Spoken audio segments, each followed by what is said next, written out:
आज जो हम मूवी की बात करने वाले हैं उसका नाम है रेड स्पैरो। इस कहानी की शुरुआत होती है मॉडर्न रशिया से, जहां पर हमें डोमिनिका नाम की एक लड़की को दिखाया जाता है। डोमिनिका एक बैले डांसर है। दरअसल उसे किसी भी कीमत पर पैसे कमाने थे, क्योंकि उसकी माँ हमेशा बीमार रहती है और उनके इलाज के लिए हमेशा उसे पैसों की जरूरत होती है। और एक दिन जब वो परफॉर्म कर रही होती है तो उसका पार्टनर गलती से उसके पैर के ऊपर पैर रख देता है, जिससे उसके पैर की हड्डी टूट जाती है। और इसी घटना के साथ उसका डांसिंग करियर हमेशा के लिए खत्म हो जाता है, जिससे उसे बहुत दुख होता है। उसे नहीं पता कि अब वो पैसे कैसे कमाएगी, अपनी माँ का इलाज कैसे करवाएगी। कुछ महीने बीत जाते हैं और उसका पैर ठीक हो जाता है। एक दिन उसके अंकल, जिनका नाम इवान होता है, वो उसके पास आते हैं। दरअसल वो रशिया के सीक्रेट एजेंसी में डायरेक्टर है। वो डोमिनिका को कहते हैं कि मुझे तुम्हारी मदद की जरूरत है, तुम मेरे साथ काम करो। पर डोमिनिका साफ साफ मना कर देती है। उसके अंकल उसे बताते हैं कि तुम्हारे पैर का एक्सीडेंट हुआ नहीं था, बल्कि जानबूझकर तुम्हारे पैर की हड्डी को तोड़ा गया था, और जिसने ये किया था वो तुम्हारी दोस्त है।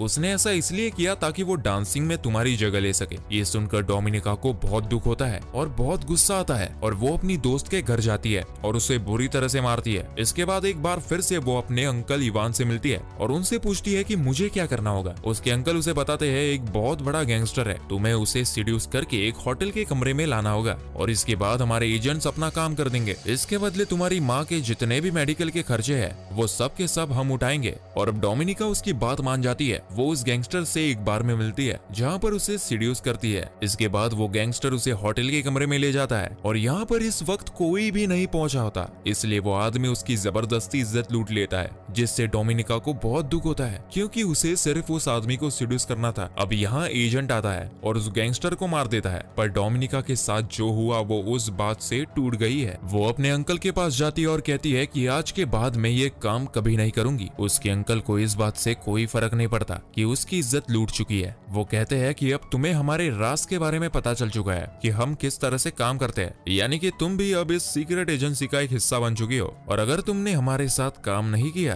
तो तुम्हें मार दिया जाएगा, क्योंकि तुम हमारे सारे राज जान चुकी हो। वही दूसरी तरफ हमें मॉस्को में नेट नाम के एक लड़के को दिखाया जाता है, जो कि एक अमेरिकन जासूस है। नेट एक आदमी से मिलता है जिसे वो मार्बल कहकर बुलाता है। दरअसल ये नेट को खबरें देता है और वो उसे कुछ खबर देकर वहाँ से निकल जाता है, पर तभी वहाँ पर पुलिस आ जाती है। नेट नहीं चाहता कि उसे खबर देने वाला मार्बल पकड़ा जाए, इसलिए वो गोलियां चलाता है, जिससे पुलिस का ध्यान उसकी तरफ आकर्षित होता है और मार्बल उस जगह से भाग जाता है। लेकिन यहाँ पर नेट को पकड़ लिया जाता है और वापस अमेरिका भेज दिया जाता है। पर नेट एक बार फिर से रशिया जाना चाहता है, लेकिन उसके जो सीनियर होते हैं वो कहते हैं कि तुम रशिया नहीं बल्कि बुडापेस्ट जाओगे, ताकि तुम एक बार फिर से मार्बल से मिल सको। वही दूसरी तरफ हमें रशिया की सीक्रेट एजेंसी के डायरेक्टर इवान को दिखाया जाता है, जो उस वीडियो फुटेज को देख रहा होता है जिसमें नेट मार्बल से मिला था, और उसे देखकर उसे समझ आ जाता है कि मार्बल एक रशियन सीक्रेट एजेंसी का ही मेंबर है, जो इस वक्त बुडापेस्ट में है। और अब इवान किसी भी कीमत पर उसे मारने के लिए किसी स्पाई को, यानी कि जासूस को भेजना चाहता है। वो डोमिनिका के पास जाता है और उससे कहता है कि तुम्हें बुडापेस्ट जाकर मेरा एक काम करना होगा, और सबसे पहले तुम्हें इसके लिए ट्रेनिंग लेनी होगी। और इसके बाद उसे एक स्पाई स्कूल में भेजा जाता है, जहाँ की ट्रेनिंग बहुत ही खतरनाक, बहुत ही मुश्किल होती है, लेकिन जल्दी वो इस ट्रेनिंग को पूरा कर लेती है। और इसके बाद डोमिनिका को बुडापेस्ट के लिए रवाना कर दिया जाता है। यहाँ पहुंचने के बाद सबसे पहले उसे नेट का विश्वास जीतना होगा, ताकि उसके जरिए किसी भी कीमत पर मार्बल तक पहुंच सके। दरअसल मार्बल का चेहरा कोई भी नहीं जानता, किसी को नहीं पता कि वो कैसा दिखता है। सिर्फ नेट एक तरीका है जिसके जरिए मार्बल तक पहुंचा जा सकता है। और अब डोमिनिका बुडापेस्ट पहुंच जाती है, जहां पर वो अपनी एक साथी एजेंट के साथ रहती है। साथ ही अब वो नेट का पीछा करना शुरू कर देती है। वो उस स्विमिंग क्लब को भी ज्वाइन कर लेती है जहाँ नेट रोज आता है। डोमिनिका बार बार उसके सामने से जानबूझकर निकलती है ताकि वो उसे देखे। डोमिनिका बहुत ही सुंदर है, इसीलिए नेट भी उसे देखना शुरू कर देता है। और एक दिन जब वो सड़क पर उसके सामने से गुजरती है तो वो उससे बात करता है। नेट को कहीं ना कहीं डोमिनिका के ऊपर शक है। डोमिनिका जब अगले दिन स्विमिंग क्लब जाती है तो देखती है कि वहाँ पर उसका आईडी कार्ड नहीं है। दरअसल नेट उसका आईडी कार्ड निकाल कर अपने साथ ले गया होता है, और अब उसे पता चल जाता है कि वो एक रशियन स्पाई है। लेकिन फिर भी वो बार बार उससे मिलता है। हालांकि अब उसे पता है कि डोमिनिका उसे बार बार इसलिए मिलती है ताकि वो मार्बल के बारे में इंफॉर्मेशन निकाल सके। वही डोमिनिका जब एक दिन अपने घर पर जाती है तो उसके साथ जो उसकी फ्लैटमेट होती है, जो खुद भी स्पाई है, वो घर पर नहीं होती है। और जब वो घर की तलाशी लेती है तो उसे पता चलता है कि उसकी जो साथी है वो किसी अमेरिकन स्पाई से मिलने वाली थी, जिसे वो कुछ इन्फॉर्मेशन देगी और इसी इन्फॉर्मेशन के बदले उसे पैसे मिलेंगे। डोमिनिका भी समझ जाती है कि उसे भी उसी की तरह एक मिशन दिया गया है अब डोमिनिका अपने काम को पूरा नहीं कर पाती, उसे मार्बल के बारे में कुछ भी नहीं पता लगा, इसलिए इवान यहाँ पर आता है और उसे पूछता है कि तुम्हारा काम इतना स्लो क्यों चल रहा है, अगर ऐसे ही चलता रहा तो तुम्हें मार दिया जाएगा। वो कहते हैं कि मेरे काम स्लो चलने का कारण ये है कि मैं अपनी साथी एजेंट के साथ उसके मिशन पर काम कर रही हूँ। ये सुनने के बाद इवान को बहुत गुस्सा आता है और जब डोमिनिका अपने घर पर नहीं होती तभी वहाँ पर एक दूसरा रशियन एजेंट आता है जो डोमिनिका के फ्लैटमेट को मार देता है, क्योंकि उसने अपने सीक्रेट मिशन को डोमिनिका के साथ शेयर किया था। हालांकि उसने नहीं किया होता है, लेकिन डोमिनिका ने कहा होता है कि मैं उसके साथ काम कर रही हूँ। इसीलिए इवान को और रशियन इंटेलिजेंस को ये लगता है कि उसने अपने खुफिया मिशन को किसी के साथ शेयर किया है, इसलिए उसे मार दिया जाता है। साथ ही जब डोमिनिका घर पहुंचती है तो वही रशियन एजेंट उसे धमकी देता है और कहता है कि अगर तुम अपने मिशन में फेल हुई तो हम तुम्हें भी मार देंगे। डोमिनिका इस बात से बहुत ज्यादा डर जाती है। वो नेट से मिलने उसके फ्लैट पर जाती है, जहाँ पर नेट उसे बताता है कि मुझे पता है कि तुम एक रशियन जासूस हो। डोमिनिका बताती है कि मुझे अपनी और अपनी माँ की जान बचानी है, इसलिए उसे रशियन जासूस बनना पड़ा। नेट उससे कहता है कि मैं तुम्हारी और तुम्हारी माँ की सुरक्षा की गारंटी लेता हूँ, लेकिन तुम्हें डबल एजेंट बनना होगा, यानी कि तुम्हें हमारे लिए काम करना होगा। और उसकी बात वो मान जाती है, जिसके बाद वो दोनों एक दूसरे के बहुत करीब आ जाते हैं। और अगली सुबह जब वो नेट के घर से निकलती है तो उसके पास उसका एक गिलास भी होता है जिसमें नेट के फिंगरप्रिंट्स है। वही नेट एक बार फिर से मार्बल से मिलता है। मार्बल उसे आगाह करता है कि तुम्हें डोमिनिका से दूर रहना होगा, क्योंकि वो एक रशियन जासूस है और तुम्हारे लिए बहुत बड़ा खतरा बन सकती है। लेकिन नेट उसकी बात नहीं मानता और उसे अपने साथियों से भी मिलवाता है, जहाँ पर डोमिनिका कहती है कि मैं तुम्हारे लिए काम करूंगी, लेकिन इसके बदले तुम्हें मुझे $30,000 देने होंगे। अमेरिकन एजेंट्स पूछते हैं लेकिन हम ऐसा क्यों करेंगे? वो कहती है क्योंकि मैं तुम्हारी मदद कर सकती हूँ। जिस लड़की के साथ मैं रहती थी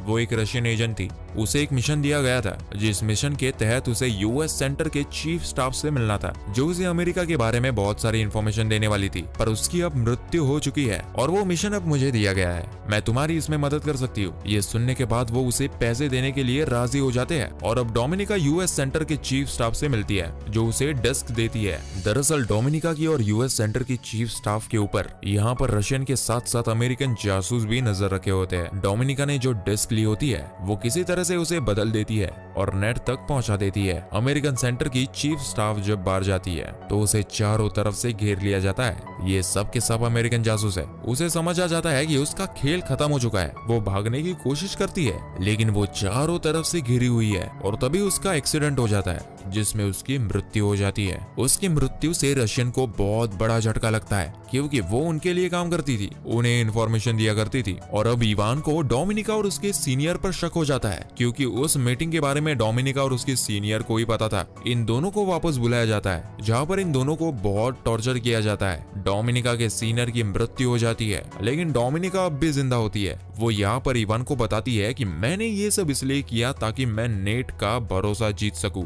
और किसी भी तरह से मार्बल तक पहुंच जाऊं। नेट का भरोसा मैंने जीत लिया है और अब मैं जल्दी मार्बल तक पहुंच जाऊंगी। इवान उसकी बातों में आ जाता है और उसे एक बार फिर से बुडापेस्ट भेजने के लिए राजी हो जाता है। पर बुडापेस्ट जाने से पहले वो इवान के घर आती है, जहाँ पर वो कुछ पलों के लिए उसे सेड्यूस भी करती है। इवान को भी उस पर अभी भी शक होता है, इसलिए बुडापेस्ट वो उसके पीछे एक और जासूस भेजता है। डोमिनिका बुडापेस्ट पहुंचने के बाद सबसे पहले नेट से मिलती है। नेट उसे देखकर बहुत खुश होता है और अपने गले से लगा लेता है और वो नेट को सब कुछ बता देती है।